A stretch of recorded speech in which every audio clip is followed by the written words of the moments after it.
राष्ट्राचा। नमस्कार, मी सुधा संध्याकाळमध्ये आपल्या सगळ्यांचं स्वागत। भारतीय संस्कृती ही वेदमूलक आहे।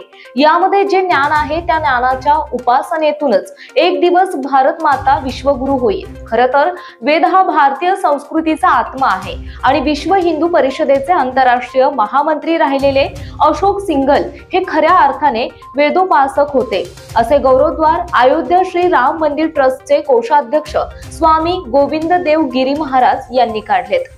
विश्व हिंदू परिषदेचे संस्थापक सदस्य तथा श्री राम जन्मभूमी आंदोलनाचे अग्रणी अशोक सिंघल यांच्या पुण्यतिथी निमित्ताने भारत मां अशोक सिंघल वेद पुरस्कार दरवर्षी प्रदान केले जातात। या शृंखलेत 2025 चे पुरस्कार BMCC रोडवरील दादासाहेब दरोडे सभागृहात वितरित करण्यात आले। उत्कृष्ट वेद विद्यार्थी श्रेणीतील पुरस्कार हैदराबाद येथील श्री नोरी केदारेश्वर शर्मा, चेन्नईचे श्री अनंत कृष्ण भट्ट यांना आदर्श वैदिक शिक्षक पुरस्कार आणि सर्वोत्कृष्ट वैदिक संस्था पुरस्कार, आंध्र प्रदेशातील राजमहेंद्रवरम येथील श्री दत्तात्रय वेद विद्यालयाला यांना 3 लाख, 5 लाख आणि 7 लाख रुपये प्रमाणपत्र आणि स्मृतिचिन्ह देऊन स्वामी गोविंद देव गिरी महाराज आणि आचार्य श्री प्रद्युम्न महाराज यांच्या हस्ते सन्मानित करण्यात आले।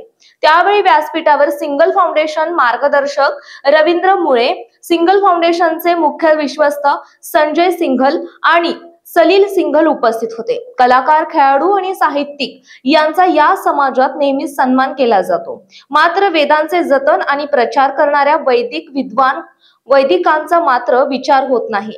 वैदिक विद्वान सर्वात जास्त काम करतात, म्हणूनच भविष्यात वैदिक विद्वानांचा आदर करणे आवश्यक आहे। वैदिक विद्वान हे राष्ट्रीय कार्य करत आहेत, म्हणून वैदिक विद्वानांचा आदर करणे म्हणजे राष्ट्राचा आदर करणे आहे, ही भावना गोविंद गिरी महाराज यांनी व्यक्त केली आहे।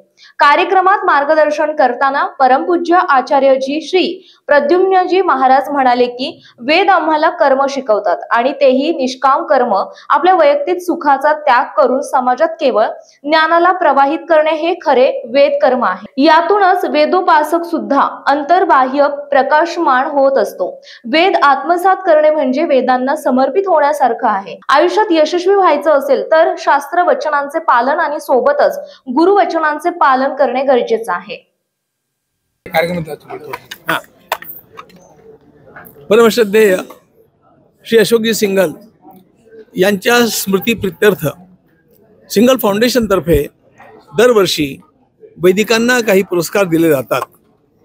या पुरस्कारांचं नाव भारतात्मा अशोक सिंघल वेद पुरस्कार अशा प्रकारचं आहे आणि सिंघल परिवार याच्याकरता अत्यंत प्रयत्नपूर्वक संपूर्ण देशामध्ये अगदी व्यवस्थित पद्धतीनं शोध घेऊन सर्वोत्तम छात्र कोण, सर्वोत्तम अध्यापक कोण, सर्वोत्तम वेद विद्यालय कुठलं आणि ज्यानं आपलं जीवन वेदांच्या करता समर्पित केलंय अशा प्रकारचा एक वैदिक विद्वान कोण, अशा प्रकारचा शोध घेऊन या शोधाला पण अगदी प्रोफेशनल पद्धतीनं 2 महिने तरी लागतात। ते सगळं करून त्यांची निवड केली जाते आणि 3 पुरस्कार दिले जातात।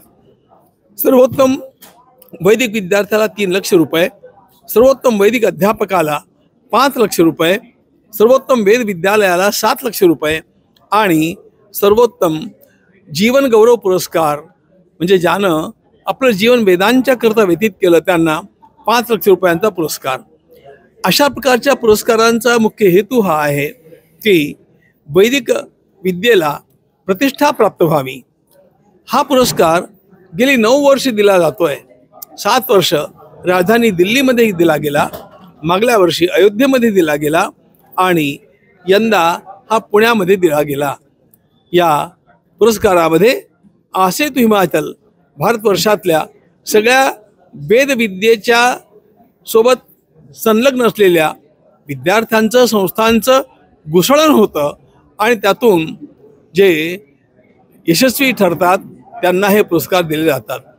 द्वितीय क्रमांक, तृतीय क्रमांक यांना पण हे दिले जातात, पण ती राशी कमी असते, ती उत्तेजनार्थ असते आणि अशा प्रकारे वेदविद्येचं संरक्षण जे मान्य अशोकजींचं स्वप्न होतं ते पूर्ण करण्याकरता हा परिवार झटतो आहे, कार्य करतो आहे। सिंगल फाउंडेशनतर्फे हे पुरस्कार दिले जातात. यंदाच्या पुरस्काराचं सर्वात मोठं वैशिष्ट्य म्हणजे या पुरस्कारांच्या वितरणाकरता पूज्य आचार्य प्रद्युम्नजी उपस्थित झाले होते. पूज्य आचार्य प्रद्युम्नजी हे अत्यंत श्रेष्ठ वैदिक विद्वान, व्याकरणापासून सगळ्याच वैदिक शाखांच्या मध्ये त्यांचा सगळीकडे विमुक्त संचार असतो आणि सामान्य लोकांना कळण्याच्या दृष्टीनं बोलतो. आपले पूज्य स्वामी रामदेवजी महाराज जे आहेत ते त्यांच्या तालमीत तयार झालेले आहेत. हे पूज्य रामदेवजींचे गुरु आहेत आणि त्यांच्या उपस्थितीमुळे हा कार्यक्रम अत्यंत भारदस्त झाला आणि समर्पक हातानं हे पुरस्कार वितरित करता आले याचा मला समाधान आहे. ताज्या आणि महत्त्वपूर्ण बातम्या पाहण्यासाठी आजच आमच्या संध्या लाईव्ह न्यूज चॅनलला यूट्यूबवर सबस्क्राईब करा आणि बेल आयकॉन प्रेस करा.